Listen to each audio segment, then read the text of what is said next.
Bay municipality should be seen as a humble gesture on our part to show our indebtedness to the families of what have been a very painful journey for them to take.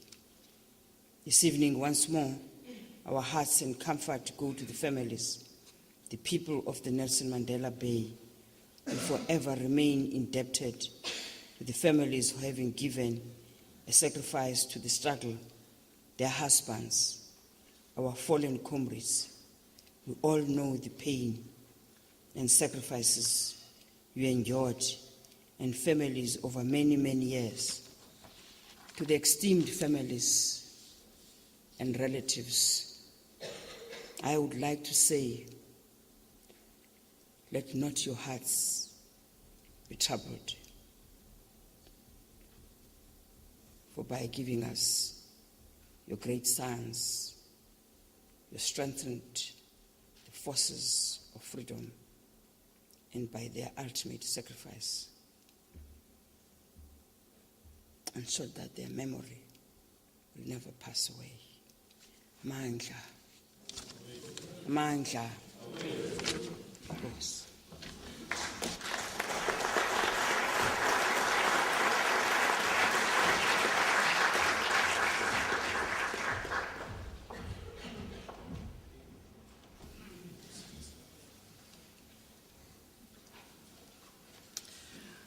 Thank you, Sis Nancy.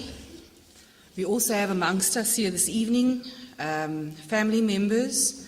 There are some I will mention whom I know are here. Peggy Kalata, the sister of Ford Kalata. Welcome.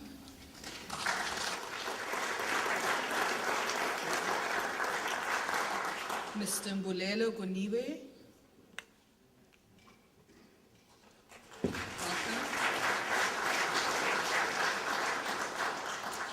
And there are also several other comrades, colleagues, friends, family members of the Cradock 4 who are here in the audience this evening.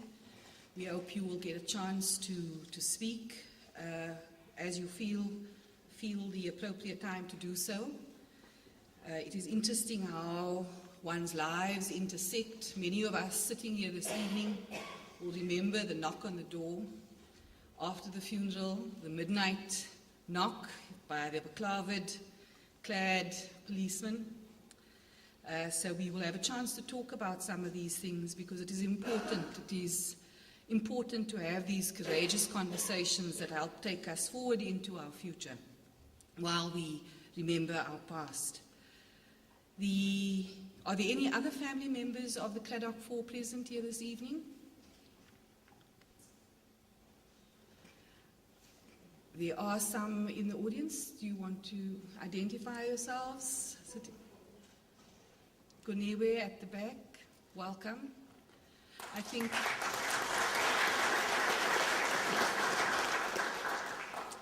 think after this film, we all feel like family, so welcome to all of you here this evening as well. We now move on to introducing our panel members. We have 3 panel members who have been closely involved with the Cradock 4 and that period. And the first of those I'd like to invite up to the podium this evening is Professor Derek Swartz, our VC.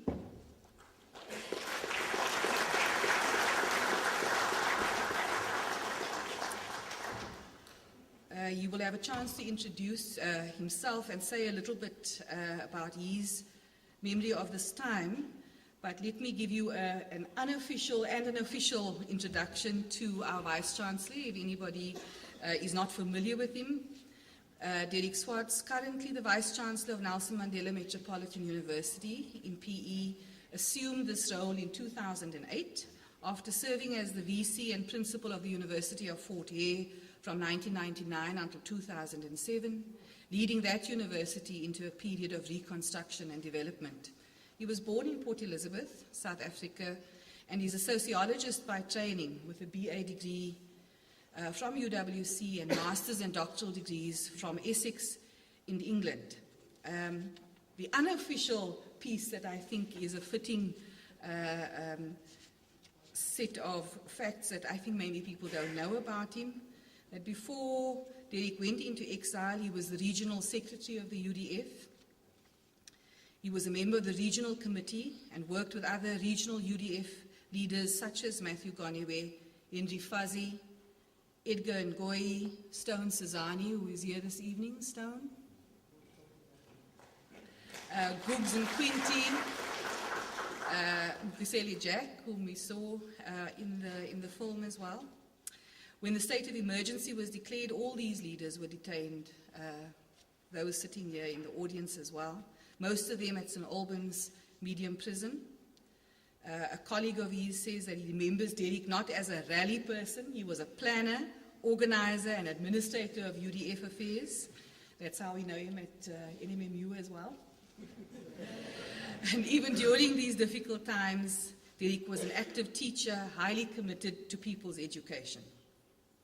Derek, if you would mind taking the podium.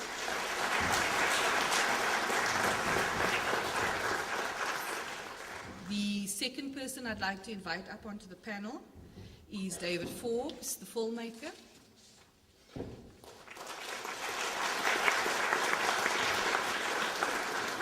David grew up in Johannesburg, has a strong affinity with the Eastern Cape, though, as he studied at Rhodes University, and his family moved to Port Alfred in 1977. His mother now lives in Port Elizabeth. David is an independent film producer, not having received much support from the National Film and Video Foundation or the SABC. And it seems that his color, in fact, counted against him in the making of this film.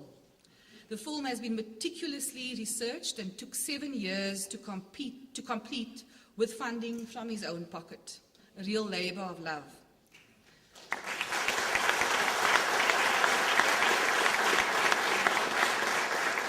Just recently, the French support has seen a shorter film version being produced for an overseas market.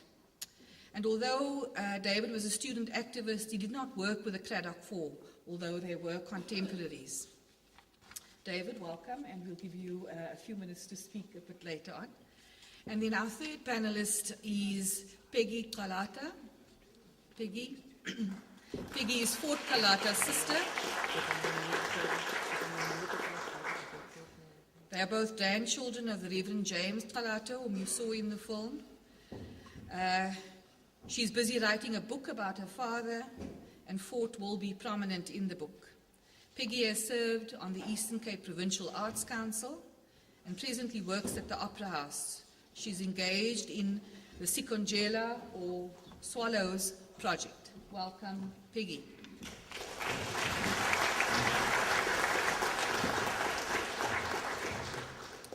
I'd like now to ask each of the panelists to please come to the podium to maybe say 4 to 5 minutes, just an opening statement before giving the audience here a chance to interact with you. Prof. Derek Swartz first.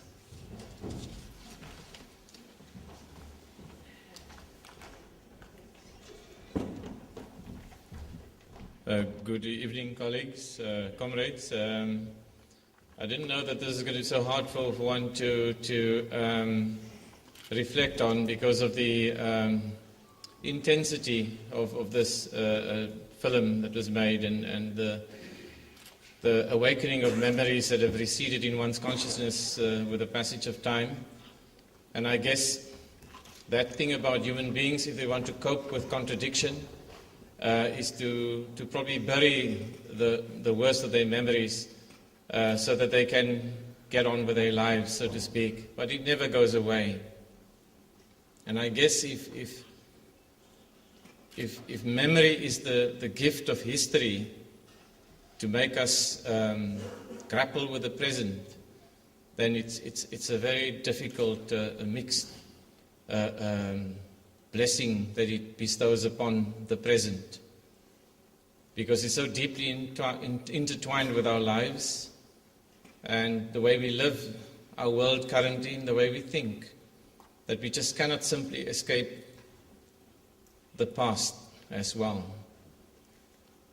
And the film is such a beautifully made film, the contrast between the harshness of the landscape and the brutality of the system that prevailed upon us during that time.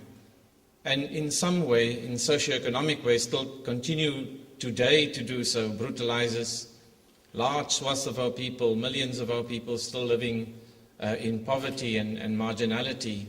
Contrast it, if you wish, with this deep sense of humanity about those comrades.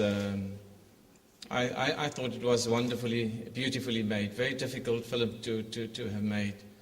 And I just want to say thank you very much for David for having taken this project on and centering and foregrounding 4 heroes that have not been forgotten.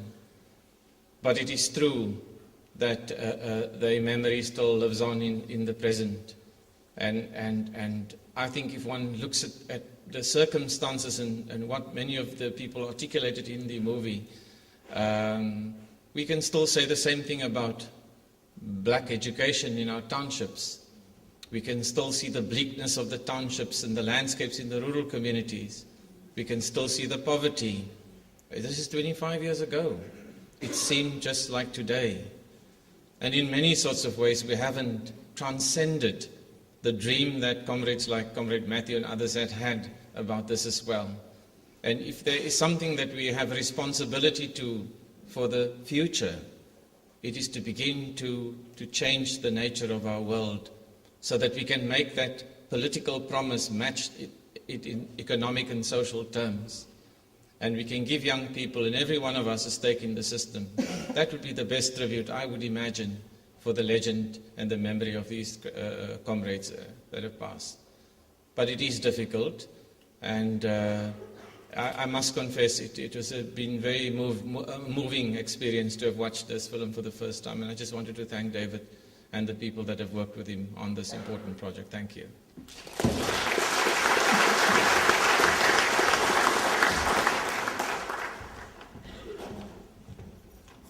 Thank you, Prof. Swartz.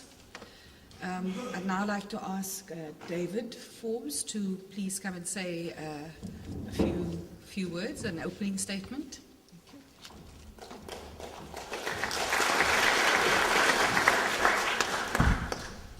Good evening.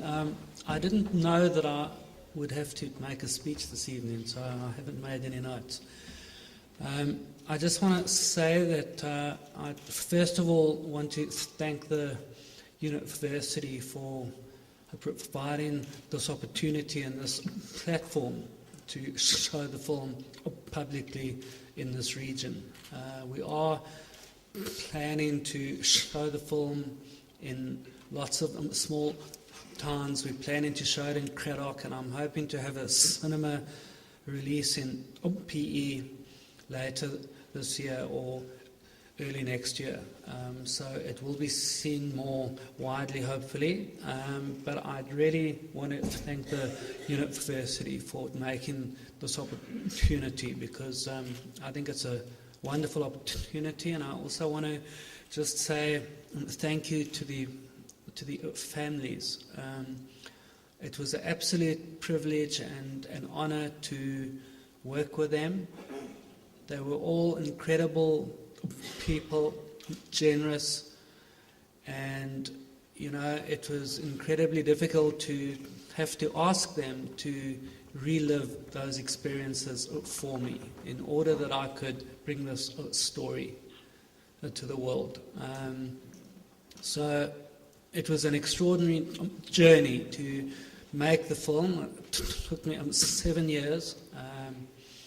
Lots of mountains to climb and deep rivers to cross, and so on. But I'd made it, and now the whole world is going to hear about Matthew and Fort and Sparrow and Swallow, and how they laid their lives down so that we could all be here today.